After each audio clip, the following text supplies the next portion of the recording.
What's going on, everybody? This is Gary B. Jr., and today we're going to talk about how to get a MIDI signal into FreeShow.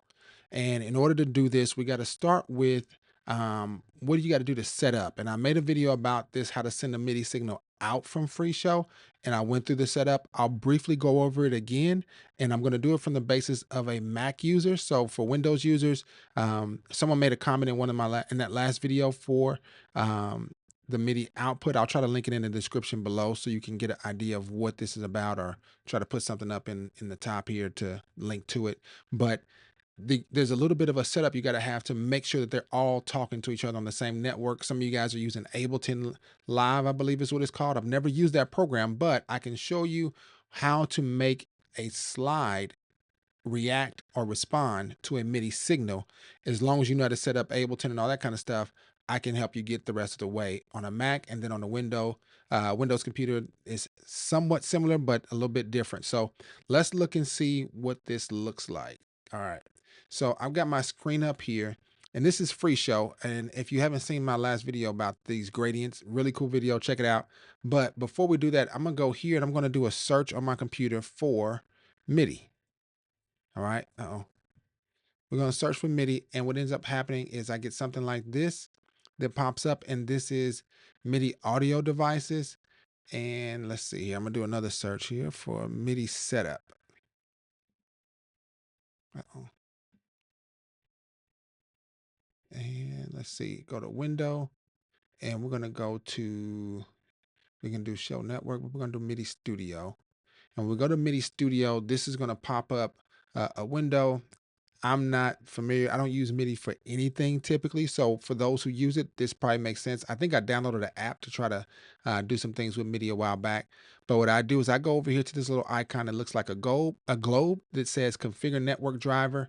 I believe you can also go up here. Let's see here. Show network devices, I believe is where the same thing is. But I'm gonna click on this little globe. And what it does is it brings me to my MIDI network setup. And you've got to create your networks or a network for these signals to talk to each other. And so I hit the plus sign a while back and I added a FreeShow and I added one called MacBook so they can talk to each other. All right. And then on the FreeShow, let's see, I'm gonna click out of it and click back on it. When I click on FreeShow, down here where it says sessions and directories, I want to make sure I select the MacBook, right? So I'm on the FreeShow network. I want it to be able to talk to the MacBook network. So I can say connect, and you'll see this participation or participants box pop up over there. And I'm going to do the same thing on MacBook. All right. I can select FreeShow, Gary's FreeShow, and then I can say connect. And now they're talking to each other. All right. That's step number one.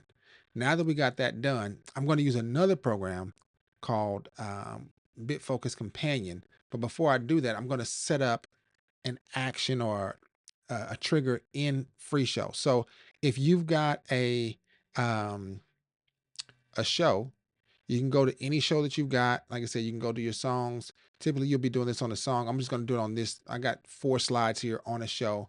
And this show is whatever it is. This is just some titles that I've made. But you would click on the slide that you want, and you can just simply right click on it. You don't have to click on it completely. And then we're going to select the option that says slide actions. And we're going to go to activate on a MIDI signal. And it's just a part of the slide action. So you go activate on the MIDI signal for this particular slide. And then it says input. Well, what is going to be the input network, right? Where are you getting the signal into, right? So not from, but into. We want it to be in the FreeShow network. We want the signal to come into the FreeShow network for us to read it. And I'm going to select type as note on. You can select note off as well. It's completely up to you. I'm not going to act like an expert on what the difference between those two is, but you can select either one. And I'm sure it just gives you more configuration and more fine tuning to it. But I'm going to also go down to this. And for simplicity's sake, I'm going to make all these be a 5. All right. All right. So this is the note, the velocity, and the channel. It says set velocity to -1 to disable it. But we want to enable all that. You can make this whatever you want. This is almost like the combination code for this particular slide. All right. And so I'm going to make it be this particular set of numbers. Okay. For Ableton, it may generate those for you. I'm not sure, but you would need to make sure you dictate which notes are going to come in for this particular slide. So now that that's done, we're going to hit close, and we've got that set to all fives. All right. Now I'm going to go over to a program called Bitfocus. And in here, I've got a button that I made, but I'm going to delete that button and we're going to recreate it. Before we recreate it, you got to go to connections. And this is not a part that you have to do if you're using Ableton. This is not a part of that, but this is just a way that I'm using MIDI to send a signal into FreeShow. And I went over to my connections and I added a MIDI network. And all I did was over here on the right side, I typed in MIDI, and it's just generic MIDI. And you can just select add and it'll bring it in and it'll allow you to have that connection. Now, when you select it, I'm just click on it. It says, okay, the MIDI in is FreeShow. The MIDI out is Network MacBook. All right. And so I can keep that just like it is. And I don't even know if what would have happened if I send it and I flip this around. Let's say in and then out. We'll see what that does. All right. So sending it out to the network FreeShow. FreeShow should be getting it in. We'll see. It may need to be flipped, but we'll see. So I'm going to say save. And then we're going to go over to the buttons. And I'm just select an empty button here. I'm going to select create button. We're going to call it MIDI test.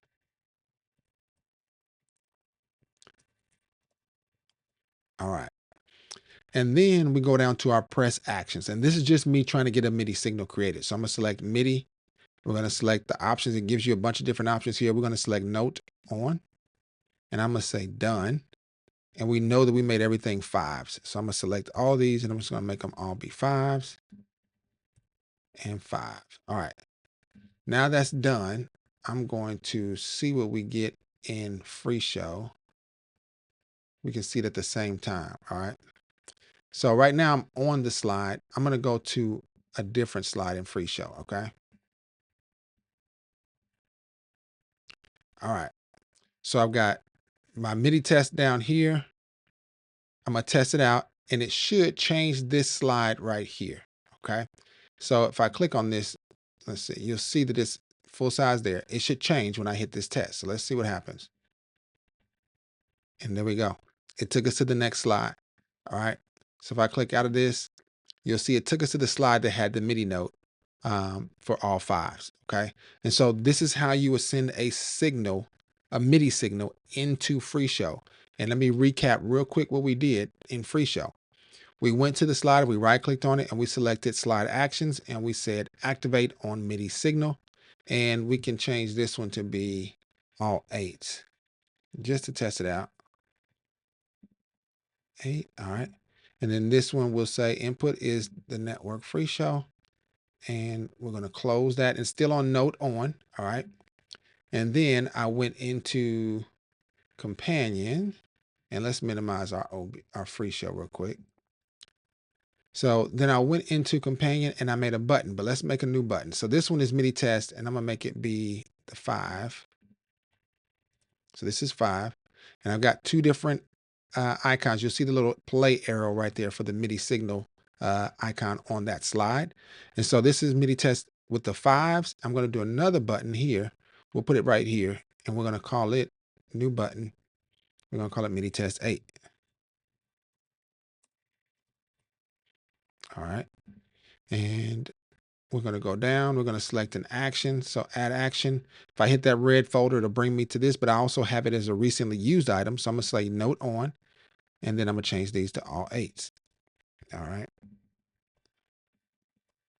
So now I've got them as all 8s just from my memory and it's all set. Now I just need to test it out. So right now we've got, let's see here. I'm going to go to this first slide that doesn't have any MIDI signals on it. All right. No MIDI signals on that one. We're going to go to MIDI test 5. Let's test that out. So I'm going to select it and then go down to test it out. Boom. That looks good. We're going to select the MIDI test 8 and test that out. And it takes us to the next one. All right. So this is how you would do it in FreeShow for getting a MIDI signal to change your slides in FreeShow. So hopefully this helps you out. Leave any questions in the comments down below if there's something that I left out or that you still have a question about, because using MIDI is going to vary based on whatever you're using it for, right? Like I said, I'm using this in Bitfocus Companion. Some of you guys are going to be using it for Ableton. Others are going to be using it on a Stream Deck or whatever it is. This is kind of like a Stream Deck, but it's just using it on the computer basically right now as a setup. I do have access to that. Let's see if I go here and I go to, I'm looking for the interactive buttons, the web buttons. All right, so if I go here, we can change. So I can go back to number 5 and I can go to number 8 and I can literally control the show from my Stream Deck. If you had one, this is my online version of it. I've got it on my tablet here as well, where I control my show for FreeShow. All right, so this is how it will work. Hopefully it makes sense, and let me know how you plan to use it as well. All right, until next time. Thank you for watching this video. I really hope it helped you in a major way. Now, at this point, most people would ask you to like and subscribe, and I think that's great, but my goal is a little bit different. My goal is to empower as many people as possible all over the globe. And there's one way that you can really help me do that, and that is to leave a comment below with a question, a thought, how this video may have helped you, or things that were left out that you still have questions about, and to share this video with someone just like you, someone who is looking for answers, someone who's curious and wants to grow. With your help, I believe we can build a community of people that want to grow together. So until next time, God bless.